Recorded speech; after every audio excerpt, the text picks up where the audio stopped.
Education is believed to be the bedrock of a country's development. Many are of the opinion that if Nigeria will solve the apparent problems in her education sector, the solutions have to be largely unconventional, tailored to specific problems, and with the use of technology.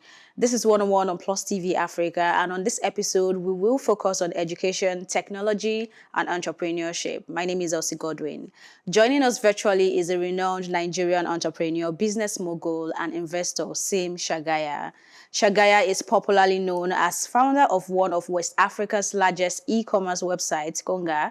He is the current founder and CEO of uLesson Education. He has received many awards and accolades for his remarkable entrepreneurial achievements, one of which is being listed among the 10 most powerful men in Africa by Forbes in 2014. Hello, Mr. Shagaya. Hi, Elsie. Thanks for having me. Thank you for joining in. So I've always wanted to ask you this question, and this is an opportunity to do so. So you founded Due Day and then you founded Konga. What did you learn from the dynamics of the model of both businesses? Well, both of those businesses were flavors of e-commerce. I think at the time, Nigeria was just kind of getting used to the idea, or the behavior of buying online was just starting to be adopted. So, that came with a lot of learning. The larger ecosystem of sort of tech entrepreneurship was not as big as it is now. But I think when you look back, from 2020 backwards, behavior has changed a lot. I can see that things were very nascent back then. People are much more open to conducting transactions, whether that's e-commerce or education services or a whole range of different services. People are willing to do that now much more. And the ecosystem itself has developed. I think there are much more savvy, worldly entrepreneurs that have emerged in Nigeria. And the funding environment to support those entrepreneurs has also developed a lot. Do you have an exit strategy for every solution you create? Of course, in terms of businesses addressing consumer needs. As an entrepreneur, when you build businesses, you develop an emotional attachment to these businesses, almost like you do with family. And that emotional attachment is there. But I think also, an entrepreneur has to be a bit detached also. These things are very much like, planting and then harvesting. So it's not top of mind. I think when I build a business as to how I'm going to exit this business, I think that can take away from how well you build the business, actually, if you're constantly thinking about how you're going to sell it. But, the focus for me is always try and create something of value to society, try and build something that people want. And then all of the other things, including exits, I think happen naturally and take care of themselves. So it's never a deliberate exit strategy thing for you? No, I've never set out to build anything with the prime reason of selling it. No, it's never been the case. Like I say, I think the focus should be on creating experiences and services and products that people love and people want. And are willing to part with their money for. And then, we live in a world in which the business environment is just so much more developed and sophisticated than it was 100 years ago, even 20 years ago.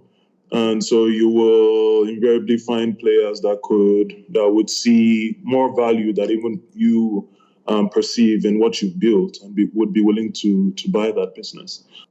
I like that you talked about the sophistication of business now, and I think COVID-19 has made it even more sophisticated. So from your wealth of experience, what are some of the tough decisions CEOs and founders of businesses will have to make now due to the pandemic?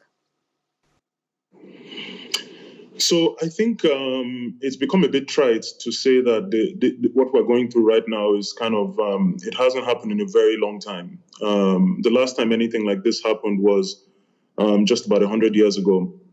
I don't think that this situation is going to be as bad as then. Human beings have learned a lot since 1919, the Spanish flu. We've learned about microbes, we've developed antibiotics.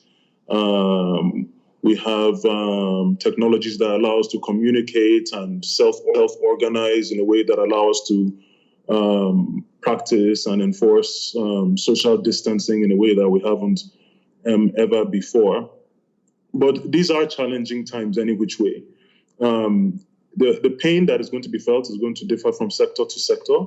But I think also there will be opportunity to make decisions that we wouldn't have ordinarily made as business leaders, and to do experiments that we wouldn't have ordinarily done. I mean, I think one, for instance, is right now we're in the middle of sort of the largest corporate experiments, this work from home experiment that we're all running right now.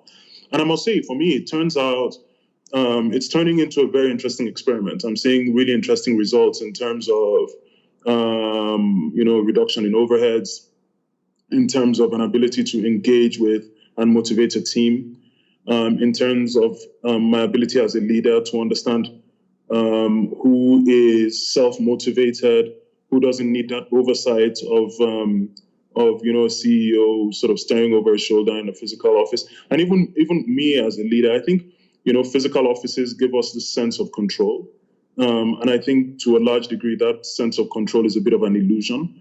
I think a lot of things will change because of this. I don't think offices are going to go away. I think we'll find new ways to work. That's what I just touched upon. To study, to shop, to eat, to communicate with loved ones. I think all of these things will fundamentally shift, and then these will have an impact in the long term on how we travel, on commodity prices like oil. I mean, if we're not moving around as much, then I don't see oil prices kind of returning to $50 a barrel and above, for instance. So there will be all these sort of second and third degree effects that, frankly, I don't think we can anticipate all of them. I think that's an interesting perspective to the working at home, the adjustment to working at home from home. But let's look at uLesson. Though you raised about $3.1 million seed around uLesson, launching a business in the middle of a pandemic is a bold move. What were the thoughts behind that decision? Well, Elsie, the sequence of events was actually a bit different. So we had well, I think technically you're right, because the roots of the pandemic started in the end of November, the beginning of December, and we made our services available to the public on March 1st.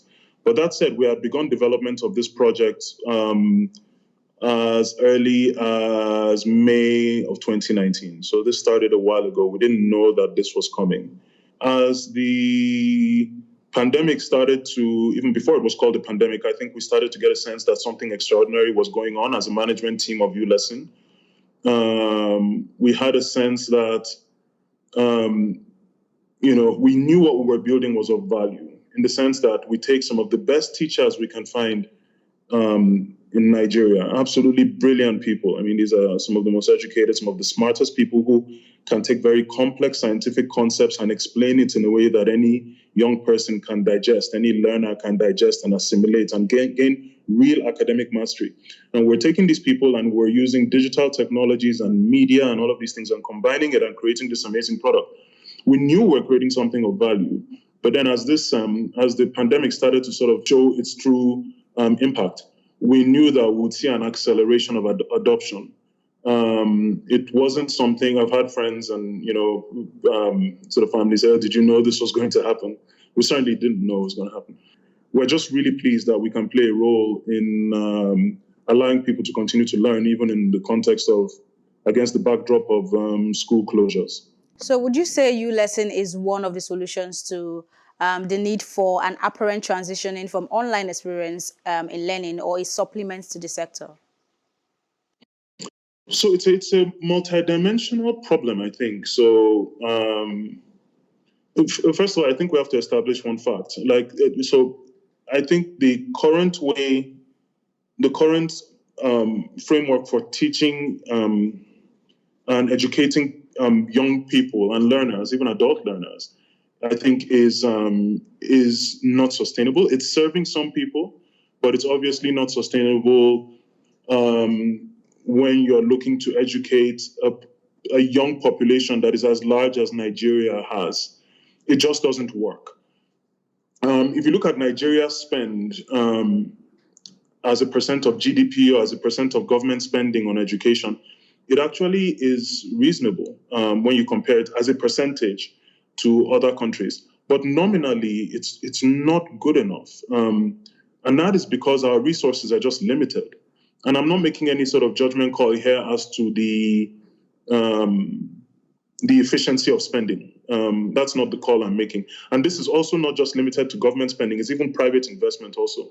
So when you look at it like that, it's clear that the model of brick and mortar, we all sit down in a classroom, face front, and learn and are promoted through classes, and then we get a certificate or a diploma at the end of that. It's clear that that model is going away, and it's not going to continue through this century. I think that's very clear. And what basically this crisis will do, I think, is accelerate some of these trends. So crises have a way of doing that, of accelerating trends. And then they also have a way of manifesting second and third order effects that we didn't anticipate. So, this model we currently have of go to a classroom and learn and face front and a blackboard, and then, teacher-student ratio of 1:20. In some Nigerian states, the teacher-student ratio is 1:70. I've even heard of 1:90, which is just ridiculous. I've seen some of the learning materials on uLesson, and I must say they are pretty broken down in a way that should inspire learning readiness in students. Now, in building this platform, what gaps did you find in our curriculum and learning method? Yeah, this is the thing, Elsie, is that and this is why this has to be a joint effort. It's not just all about technology. The curriculum itself we need to really step up our game here. We're getting left so far behind. And we're capable of so much as a people. I think our young people can be taxed, and we can get away from this rote learning where we're just forced to memorize, and we can get away from this very simplistic curriculum. Right now, we're developing the junior secondary school curriculum, and we're very excited about it. It should be due out in sort of July, August, or thereabouts. But, as I look through the curriculum, for instance, of business studies, one of the things you go over as a student is the mode of advertising. And this business studies class is really foundational knowledge for young people between sort of JSS 1 to JSS 3 to teach them the basics, the foundations of business. And you go through, modules on advertising. And more time is spent on talking about car stickers, the kind of stickers you put at the back of a car, than talking about digital advertising of the type that you find today on Facebook or Google or on new media, which is just, it's just, I really can't even comment on that. So we have to modernize the curriculum. How would you describe the willingness of parents to encourage use of an app for studying in Nigeria? Oh, it's been fantastic. One thing that I've consistently seen, if you get away from sort of the economics of the operation of the business itself, is that Nigerians as a people show a tendency to grab onto new technologies and to try them out. It's definitely what we're seeing here at uLesson.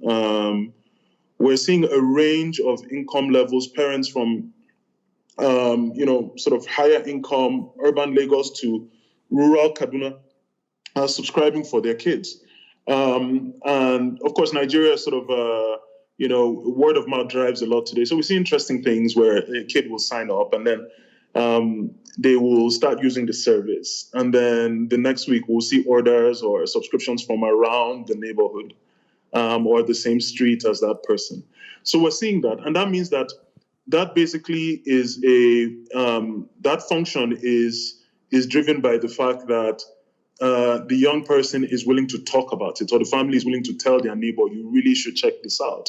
Like, for the first time, I understand Newton's second law of motion. Oh, wow, this is how photosynthesis works.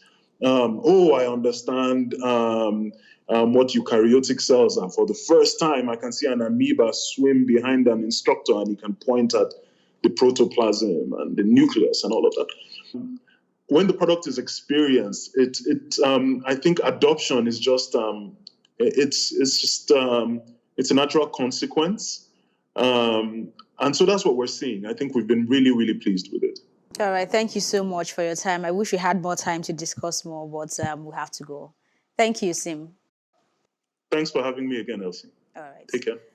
We would go on a Bye. quick break now, but when we return, we would be joined by a man who is passionate about education and has found ways to use technology to address some of the problems identified.